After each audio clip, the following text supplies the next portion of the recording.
Now on 105.9 FM and streaming worldwide on the WMAL app. O'Connor and Company.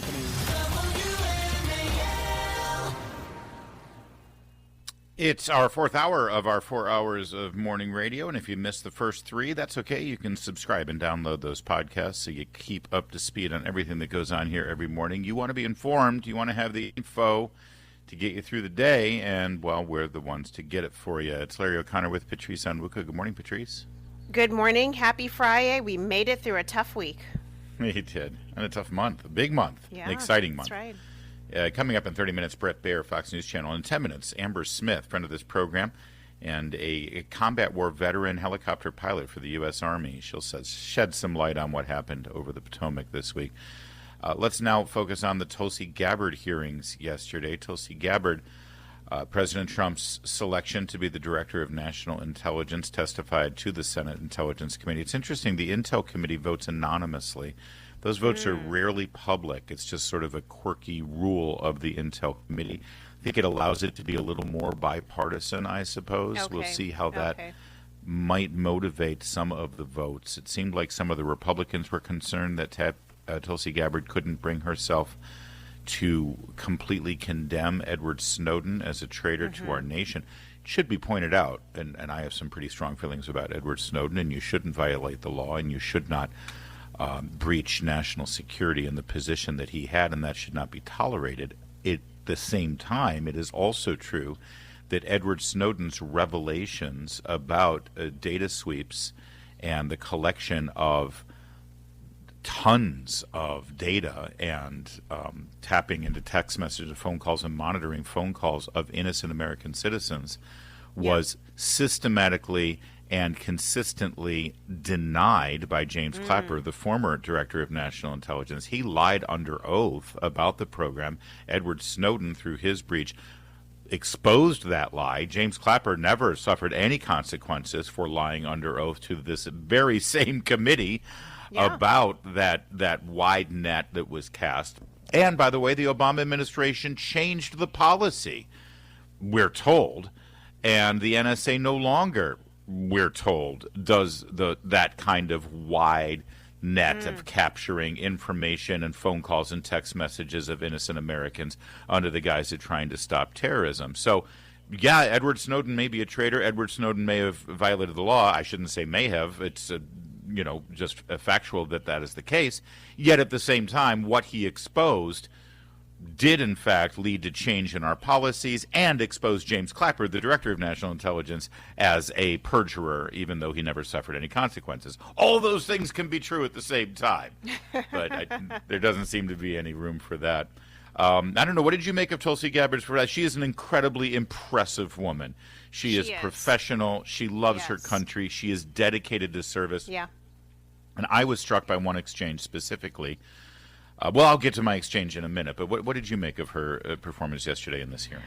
I mean, I think she was impressive. I think she did a great job of answering the questions and combating a lot of the concerns that both parties had about her nomination.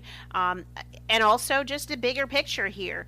This is President Trump's nominee, who's coming from the Democratic side. She is one of the refugees that has moved away from the left, and I'm sure on a lot of issues we probably won't agree with her, but that's not what she's been nominated for some of her other positions. It's for this very specific, and I think she did a great job of demonstrating that the Trump movement, the MAGA movement, whatever you want to call it now, is embracing people, the refugees from the left who've been kicked out because they have spoken uncomfortable truth. That the left just doesn't want. So, I think she was impressive, and I think her voice is valued here. And like Kash Patel, she is a direct victim of what the Intelligence Committee can do to a person to try to destroy them. You ask most people, hey, what do you know about Tulsi Gabbard? If they're not paying attention, they're like, oh, isn't that the woman who was in Congress and she was a Russian asset? Wasn't she Putin's puppet? Because that's what Hillary Clinton said of her. That's what Hillary Clinton and the media ran with that, yes. Right.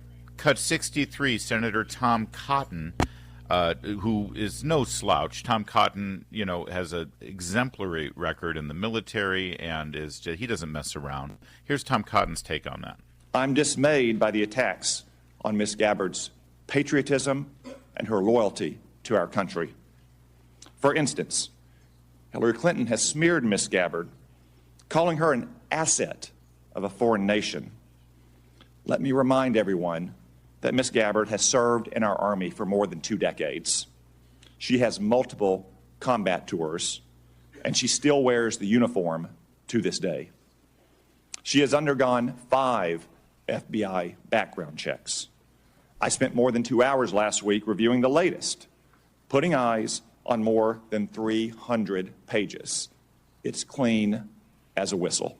Thank you. Everyone who says, oh, she's a spy, she has a security clearance with the military as we speak, as an officer in the United States military as a lieutenant colonel. All right.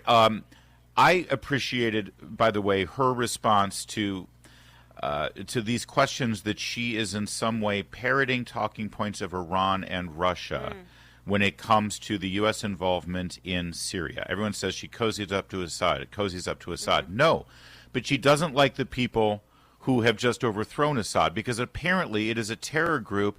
It is Al-Qaeda. It is basically Al-Qaeda in a different brand, and we funded and armed them under Barack Obama. And as a woman who volunteered to serve in the military because of what happened at 9/11, she was offended by that, and she thought it needed to be exposed. So here's cut 62, first of all, about the Assad issue and Al-Qaeda. The fact is, what truly unsettles my political opponents is I refuse to be their puppet. I have no love for Assad or Gaddafi or any dictator. I just hate Al-Qaeda. And cut 64, she elaborates on this. I shed no tears for the fall of the Assad regime, but today we have an Islamist extremist who is now in charge of Syria, as I said, who danced on the streets to celebrate the 9/11 attack, who ruled over Idlib with an Islamist extremist governance, and who has already begun to persecute and kill and arrest religious minorities like Christians in Syria. I understand. Why that should be acceptable to anyone is beyond me. It shouldn't is be. certainly and not I understand, in our and interests. I appreciate. Yeah, and what's said next there, by the way, that is brilliant. Well said. And she said, and this was all funded by Obama, and that drove me, and I'm angry about it, and so it needed to be exposed. That doesn't mean I support Assad. And that was Senator Mark Kelly of Arizona, who you heard just said, I agree with you, we shouldn't have done that. But then he follows up and says, but my concern is the things that you said about this echo what Russia and Iran said. Well, I don't care. Why should we care? You know, oh, you're a puppet of Iran because you're condemning Obama funding Al-Qaeda. Well, just because Russia and Iran say it too, that means you're a traitor? And that's what they've painted this woman to be, a traitor.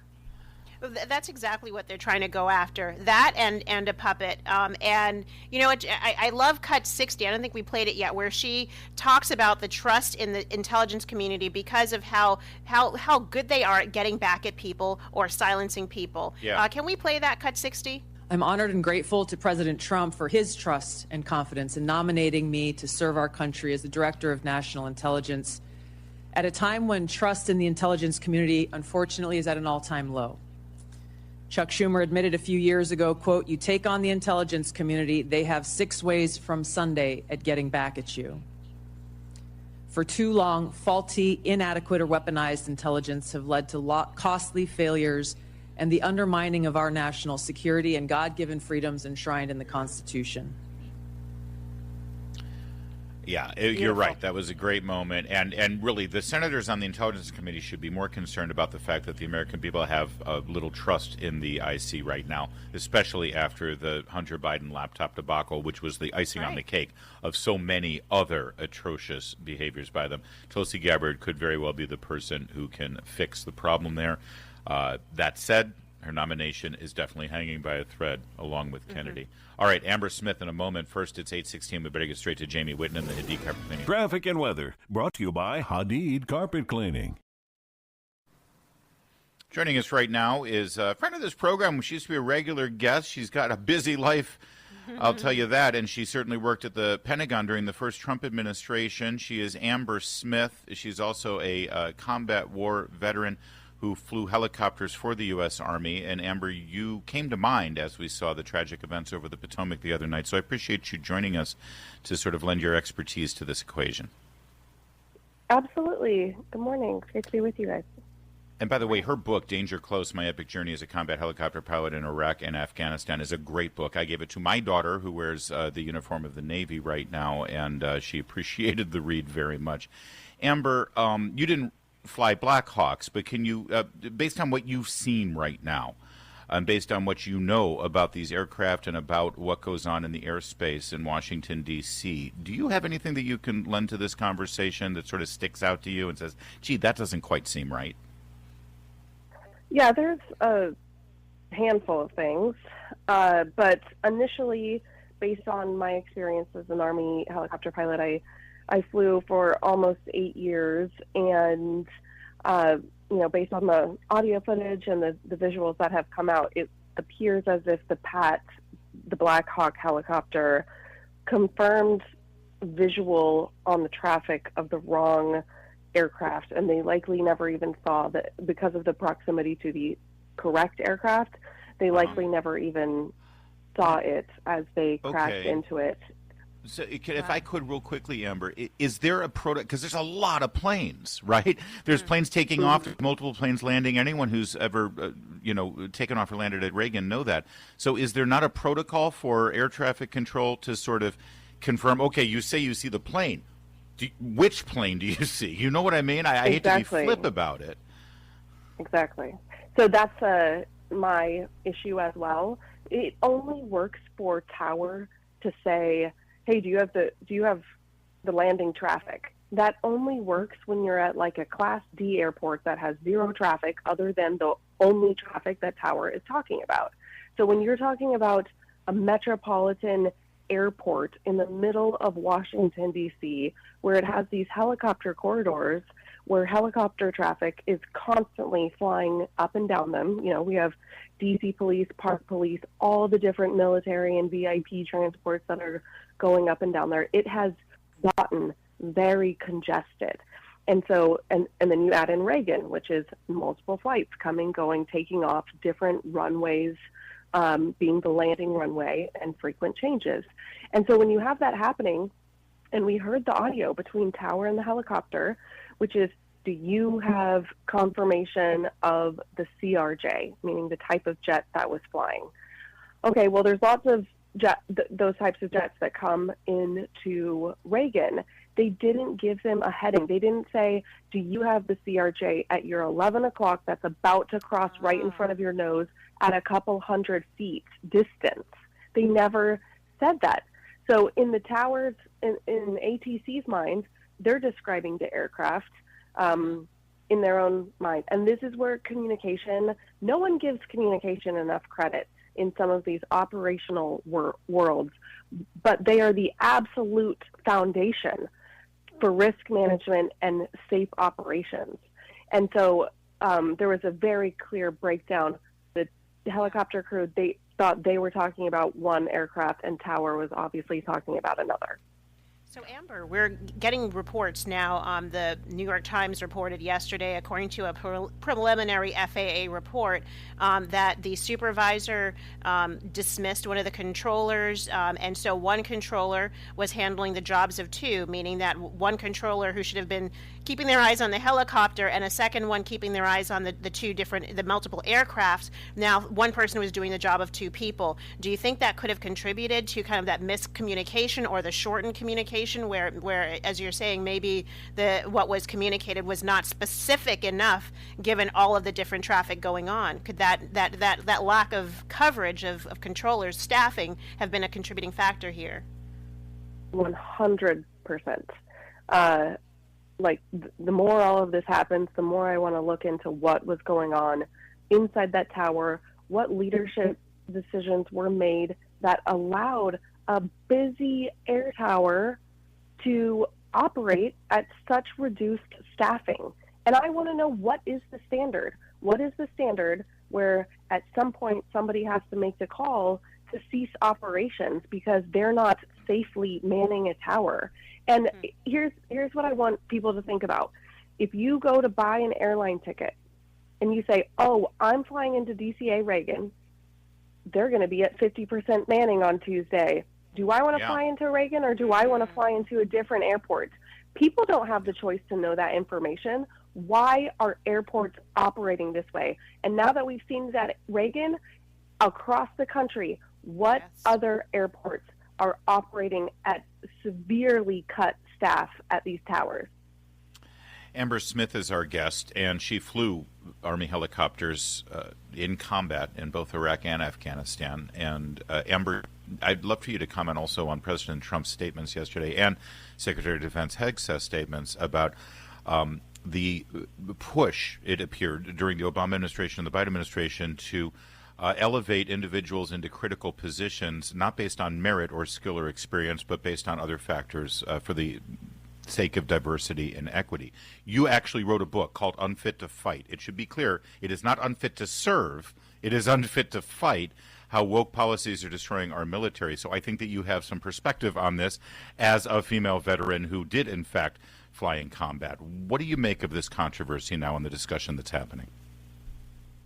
Well, it is fact. DEI is running rampant through the federal government.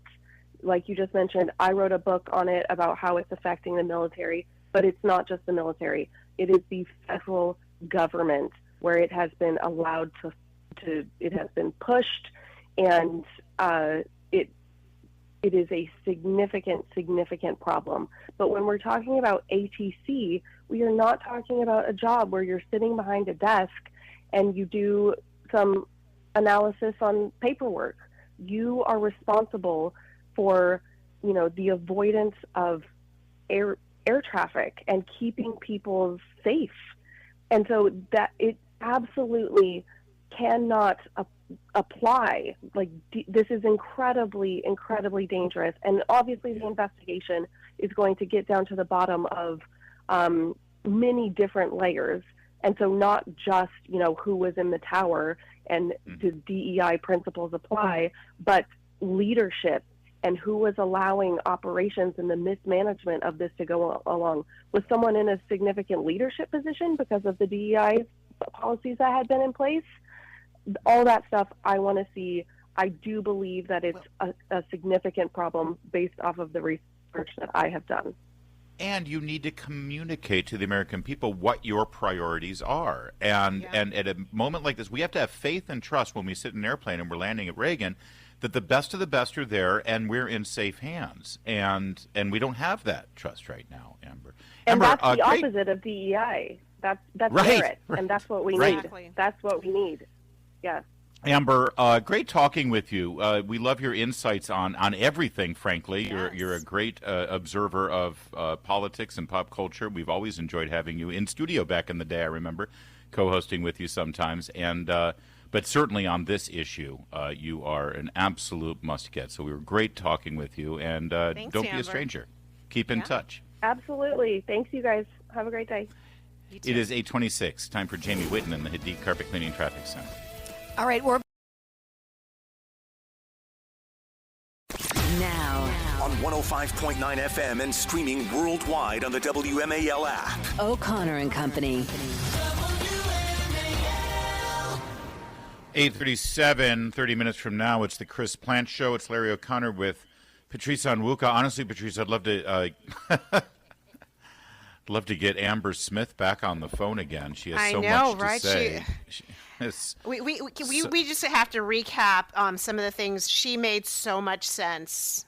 Yeah. Oh, my goodness. Yeah, and again, you bring somebody like that to the table with that kind of expertise as a combat war veteran who flew Army helicopters, who understands this area, and also, by the way, worked for the Pentagon, for the Secretary of Defense under President Trump.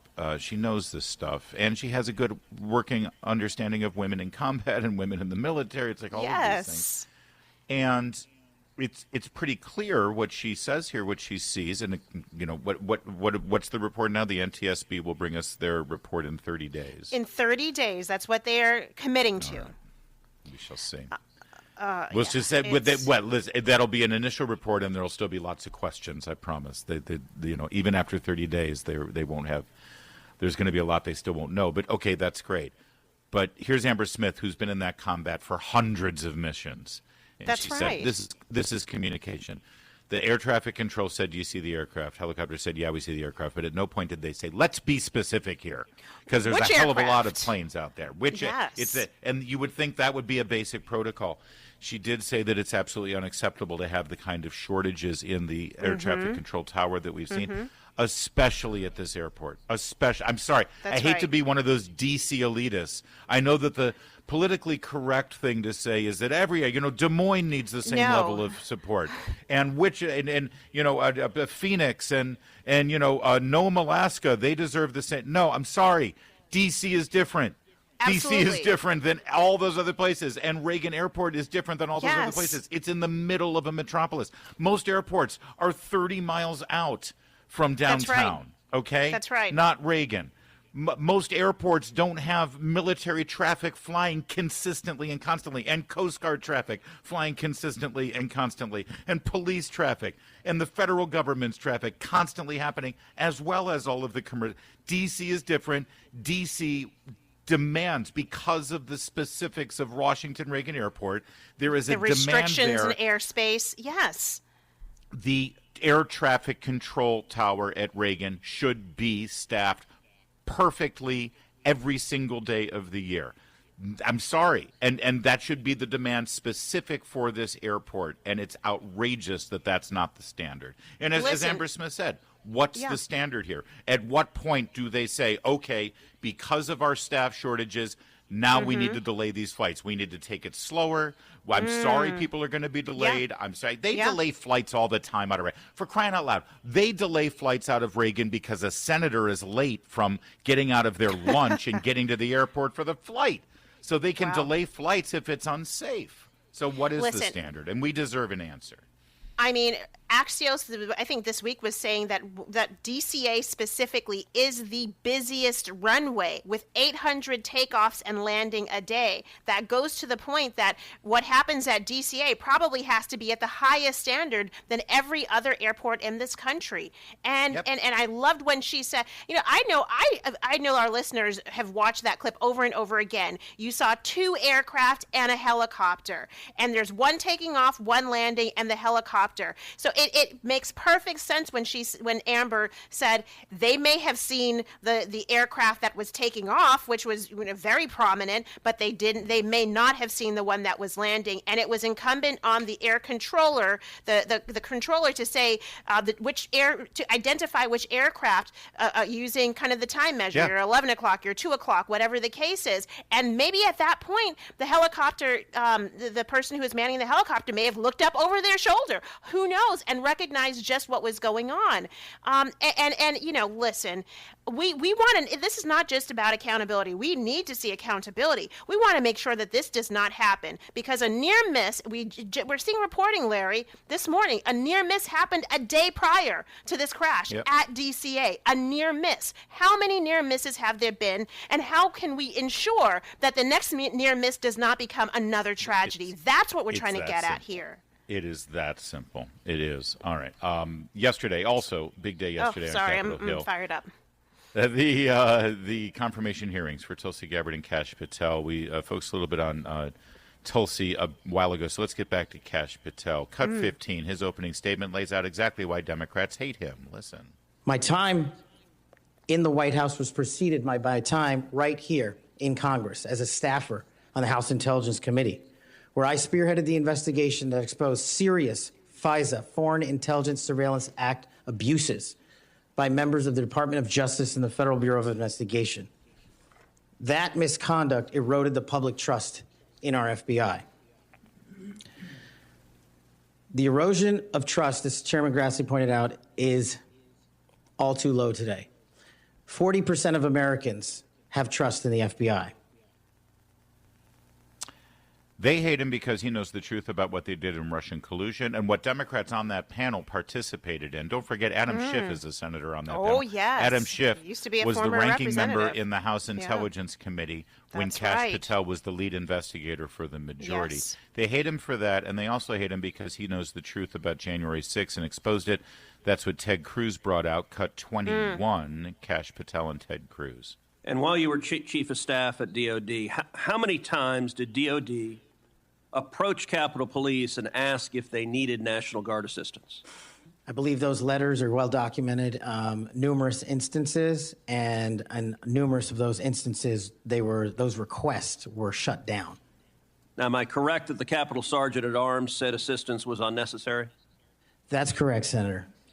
Who did the Sergeant at Arms report to? The Speaker of the House. That would have been Nancy Pelosi at the time. Is that correct? Yes, Senator. And that's why they don't like Kash Patel. All right, we'll watch this hearing, watch the votes, and hope to be telling you all about the swearing in of the new FBI Director, Kash Patel, sooner rather than later. Right now it's 8:43. Mark Levin, weeknights from 6 till 9. On News Talk 105.9 WMAL. Making sense of the news. So they're still trying to pick up the pieces over there at the Democratic National Committee, Patrice. Oh, no. Oh, no. Who runs the Democrat Party right now? I mean, who's like, if you say, who's the leader? Who would the leader of the Democrats be? Kamala? No. I mean, they've booted her to the curb. They don't want her. I think there's really no leader right now. The Obamas have kind of stepped back, do whatever they're doing. So, there's no leader, really. Over at Georgetown, they had a DNC candidates forum. 8 candidates want to be the chair of the DNC. This was chair. It was moderated by Jonathan Capehart, liberal Washington Post reporter and MSNBC commentator. So here's what happened. They stood up there and said things like, unlike the other party that's demonizing diversity, we understand that diversity is our greatest strength. That was the outgoing DNC chair. Oh, really? By the way, Republicans love diversity too, but not at the sake of merit and excellence. That's the difference. We like diversity is fantastic, but you don't sacrifice excellence for diversity. Exactly. You get quality alongside diversity, not in lieu of. So Jonathan Capehart is moderating this panel of the candidates for chair of DNC, and he said, how many of you believe that racism and misogyny played a role in VP Harris's defeat? Every single hand went up. She lost because of racism and misogyny, Patrice. That's the litmus test there. By the way, Larry, how long did it take them to do the introductions with all the pronouns? Like he, him, she, her, and then the privileges. You're talking too loud. It was a long night. I'm it's sure. going to be a long year. If they're still telling themselves that Kamala Harris lost because she was a black woman and America is sexist and racist, they're going to stay in the basement for quite some time. 8:52. Patrice, have a chill weekend, won't you? Right? I will. Enjoy the I kids. will. You too. Will do. That said, the next 3 hours will be anything but chill because it's the Chris Plant Show. Christopher? What, this isn't chill? This is chill. This is the chilliest of all the chilly chills. Good morning. And, morning. Good Friday to you. We've got a lot going on with the big plane crash and politics. It's hard to believe that politics has entered the discussion about... Especially in this town. Yeah, it's kind of shocking, isn't it? Not that the Democrats politicize every school shooting and every mass shooting before the blood is dry, but never mind that. They're very, very upset if anybody else does it.